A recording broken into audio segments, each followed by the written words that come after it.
Kashmiri, Telugu, Oriya. India constituency 75 celebration day. तो बेवहाय जोंनि बर' रावखौ इंडियान कन्स्टिट्युएन्सि भारतनि संबिधानाव फार्स्ट माने गिबि जोंनि बर' रावखौबो भारतनि संबिधानाव थिसननाय जाबाय।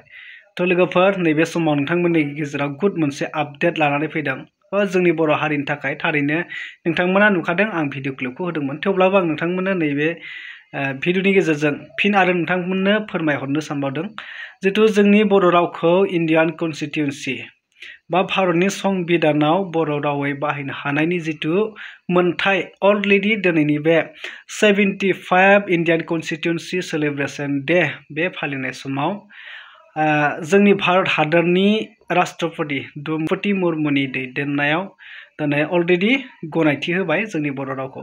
स' जोबोद गोजोनथाव आरो जोबोद बाख्नायथाव बे जोंनि बर' रावाबो माने गोजौ थाखोआव बा इन्डियानि कन्स्टिट्युएन्सियाव मोनहैनाया बे माने जोबोद बाख्नायथाव आरो थारैनो माने जोंनि हारिनोनो गोग्गाथाव नङा होमब्ला।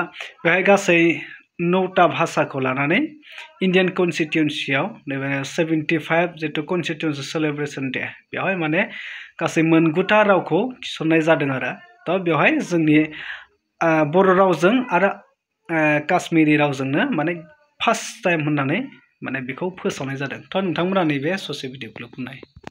संविधान की स्वीकृति की 76वीं वर्षगांठ के शुभ अवसर पर हम मलयालम, मराठी, नेपाली, पंजाबी, बोडो, कश्मीरी, तेलुगु, उड़िया और असमिया इन 9 भाषाओं में भारत के संविधान के विमोचन के आज साक्षी होंगे। जी हाँ, इनमें बोडो और कश्मीरी का पहली बार संविधान में संस्करण होने जा रहा है और अन्य भाषाओं में कॉन्स्टिट्यूशन का अपडेटेड संस्करण शामिल है, जिसमें पंजाबी का संस्करण 50 साल के बाद हो रहा है। माननीय राष्ट्रपति जी, कृपया इनका लोकार्पण कर इस क्षण को इतिहास में स्वर्ण अक्षरों से अंकित करने की कृपा करें। भारत के संविधान का उसकी 8वीं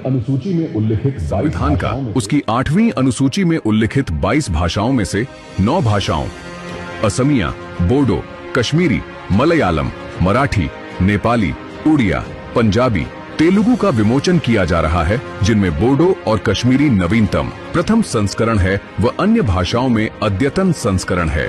हमारी ये 9 भाषाएं असम, केरल,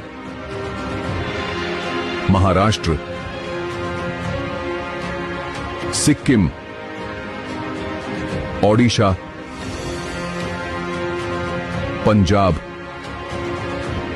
आंध्र प्रदेश तथा तेलंगाना और जम्मू कश्मीर संघ राज्य क्षेत्र में जनसाधारण द्वारा प्रयोग में लाई जाती है। धन्यवाद। थारैनो जोबोद गोजोनथाव नङा होमबा लोगोफोर। स' जोंनि बर'नि जितु दैदेनगिरिफोरनि नाजानायाव आरो एमपिफोरनि नाजानायाव बे जितु जोंनि बर' हारिनि मोनसे गोजोनथाव आरो जोंनि बर' हारिया इन्डियान कन्स्टिट्युएन्सियाव जितु मिथिजानांगौ भारत हादोराव भारतनि संबिधानाव बे माने थिसनजानायनि जितु खामानिखौ गोबां समनिफ्रायनो नाजाबोबाय थादोंमोन आरो बियो दिनै साक्सेसफुली जाहैबाय आरो बे अलरेडि माने थिसनजाबाय। तो माने जोंनि बर'नि दैदेनगिरि साफ्रोमबो दैदेनगिरिफोरनिसिम माने साबायखर बावहरनाय थाबाय, जाय दैदेनगिरिफोरा गावनि बेसेन गोसा समफोरखौ नागारनानै गोबां गोसो होसारनानै गावनि हारिनि थाखाय गावनि रावखौ गोजौ थाखोआव लांनो हानायनि थाखाय माने जोबोद माने साबायखर थाबाय आरो जोंनि बर' दैदेनगिरि साफ्रोमबो दैदेनगिरिफोरनिसिम रोजा रोजा साबायखर बावनाय थाबाय। तो बेनोसै नोंथांमोना नैबे ससे आपडेटखौनो होबाय। नोंथांमोना बिनि सायाव मा कमेन्ट खालामनो सानो नोंथांमोना कमेन्ट सेक्सनाव थांनानै कमेन्ट खालामना फोरमायदो।